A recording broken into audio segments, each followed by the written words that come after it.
Hello friends, मैं मंजू श्रीवास्तव अपने channel में आपका हार्दिक स्वागत करती हूँ। फ्रेंड्स, ये मैं आपको दिखा रही होंगी, आप पहचान गए होंगे कि ये जेड है और आज हम इसी के बारे में बात करेंगे कि कौन कौन सी जो मुख्य चीज़ें हैं, ट्रिक्स हैं, जिनको हम ध्यान में रखेंगे तो हमारा जेड हमारे पास हमेशा रहेगा।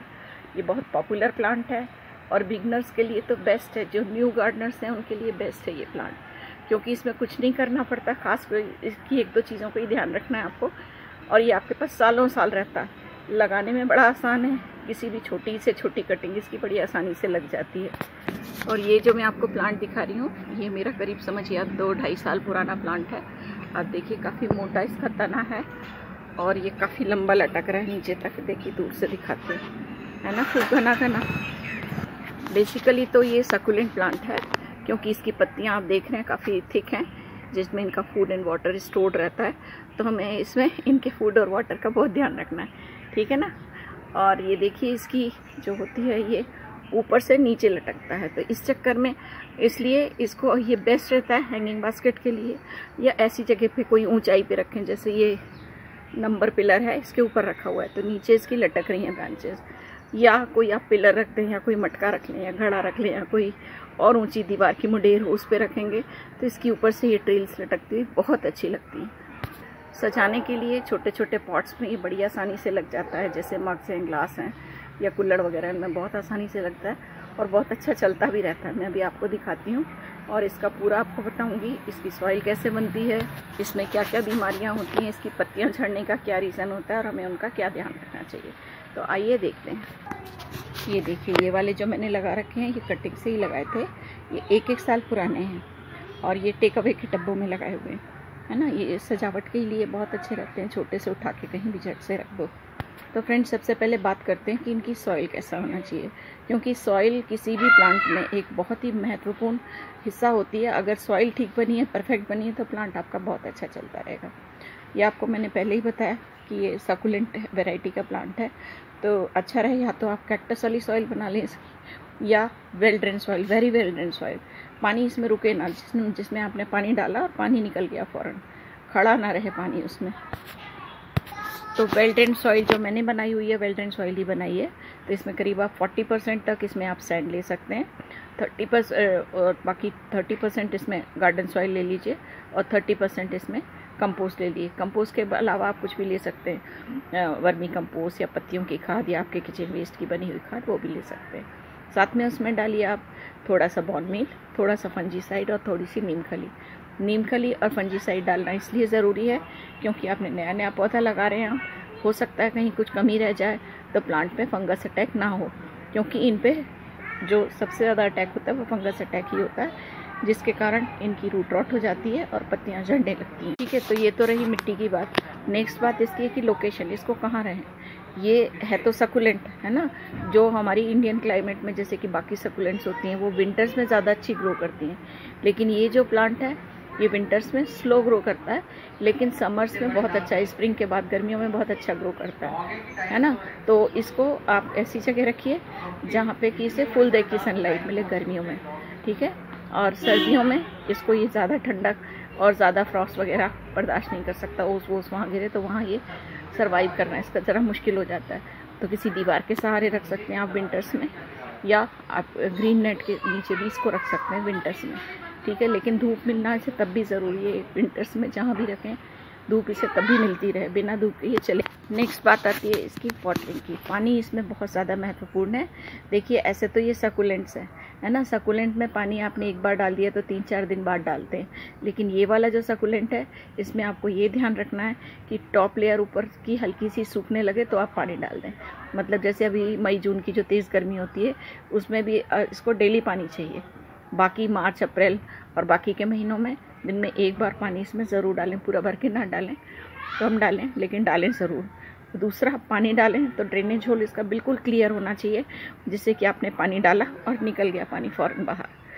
पानी खड़ा रहने से इसमें फंगस अटैक और रूट रॉट होती है, आपको दोबारा बता रही हूँ, क्योंकि प्लांट्स में ज़्यादातर प्रॉब्लम फंगस अटैक के कारण और ड्रेनेज होल बंद होने के कारण ही होती है।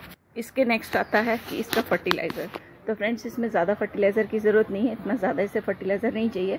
फरवरी और सितंबर में फर्टिलाइज़र देना बिल्कुल ठीक रहता है। इसके अलावा जब जो इनका स्प्रिंग टाइम होता है, जब मतलब गर्मियाँ होती हैं, इसमें इसकी ग्रोथ का टाइम होता है, जेट की ग्रोथ का टाइम, उस टाइम मंथ में एक बार कंपोस्ट ही डालना बहुत अच्छा रहता है। या आप बनाना पील फर्टिलाइज़र भी डाल सकते हैं, या आप प्याज वाला फर्टिलाइज़र भी डाल सकते हैं।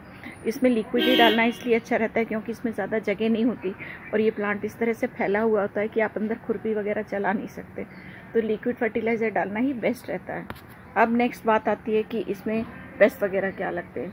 तो फ्रेंड्स इसमें पेस्ट लगते हैं, मेलीबग का अटैक भी होता है और बग्स और भी लगते हैं। इसमें सबसे ज़्यादा इसमें अटैक होता है फंगस अटैक, है ना। तो अभी जैसे बारिश स्टार्ट हुई है तो आपको मंथ में एक बार इसमें स्प्रे आप करें तो वो अच्छा है।